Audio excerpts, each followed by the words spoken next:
And I'm from the state of Georgia in the United States. And thank you for your gracious invitation to join you tonight. And thanks to all of you who have made this incredible World Congress of Families number 5 in Amsterdam possible. It's a privilege for me to join you tonight and to be with you in some pro-family policy here. I will share with you on the unlimited power of Child Protective Services. I served in the Georgia State Senate, and after 4 years of viewing the ruthless and unsparing actions of Child Protective Services, also called CPS, which I will use tonight, I wrote a scathing report entitled "The Corrupt Business of Child Protective Services." Thank you. The report cost me my Senate seat. Here's some copies of the report, if you'd like to get one. However, there are causes worth losing over, and this is one. I'm going to talk about some of the problems and then some realistic, maybe, solutions for families and children, and maybe look to some steps that we can take. This is not to say that there are not those children in wretched situations who need to be removed. There are, and we all agree. But tonight, I'm talking about those children removed from their homes intentionally for profit. Children are seized unnecessarily from their families due to the federal aid created in 1974 entitled the Adoption and Safe Families Act. It offers financial incentives to the states that increase adoption numbers. To receive the adoption incentives or bonuses, local CPS must have more children. They must have more merchandise to sell. Funding is available when a child is placed in a foster home with strangers or placed in a mental health facility and medicated, usually against the parents' wishes. Parents are victimized by the system that makes a profit for holding children longer and bonuses for not returning children to their parents. This is abuse of power. It is lack of accountability. And it is a growing criminal political phenomenon spreading around the globe. Oftentimes, but not always, poor parents are targeted to lose their children because they do not have the wherewithal to hire an attorney or fight the system. Being poor and lacking proper housing does not mean your children should be removed. CPS has redefined poor to mean psychologically inferior. Therefore, it is in the best interest of the child to be removed. Best interest, of course, has also been redefined at the child's expense. It has been reported over and over that 6 times as many children die in foster care than in the general public. Once a child is legally kidnapped and placed in official safety, the child is far more likely to suffer abuse, including sexual molestation and or rape. Case workers and social workers are often guilty of fraud. They withhold and destroy evidence, and they seek wrongly to terminate parental rights while being protected by state immunity. There is a huge bureaucracy made up of judges, court-appointed attorneys, guardian ad litems, social workers, state employees, court investigators, therapists, psychologists, psychiatrists, foster parents, adoptive parents, and on, who are looking to the children in state care for their job security. Judges have control over private living arrangements and income of 48.3 million Americans.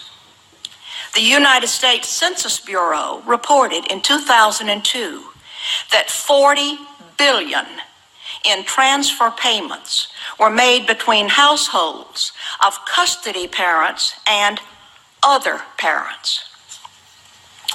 That money, 40 billion, is under the direction and control of family court judges in environments covered with confidentiality laws that protect the wrong people.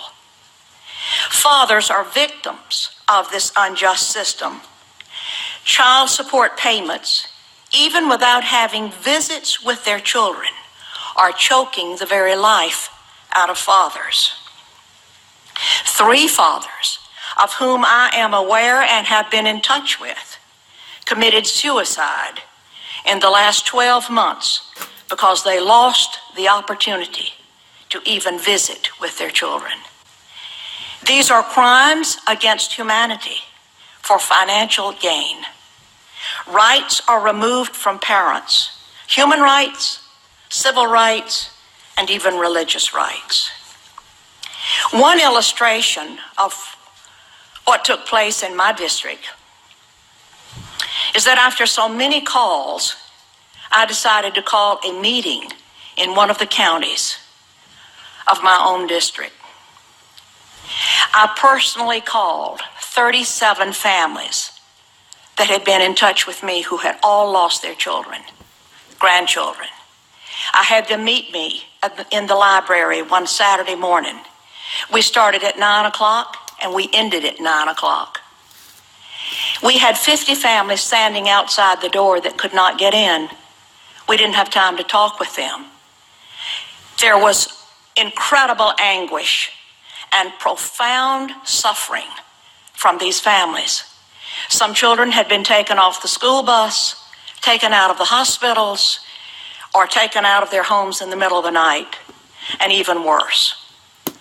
It was just an incredible ordeal. These parents, trapped in the system, become like refugees.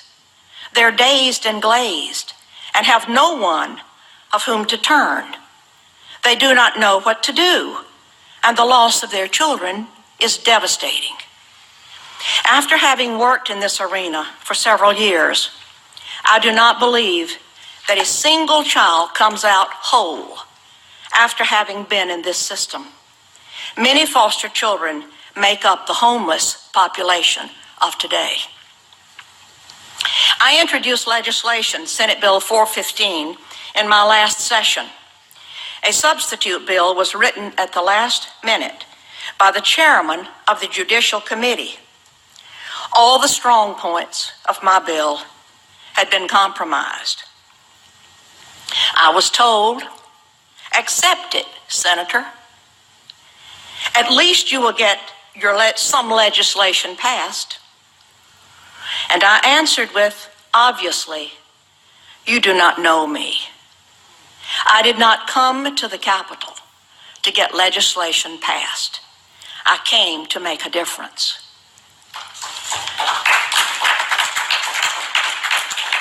What can be done?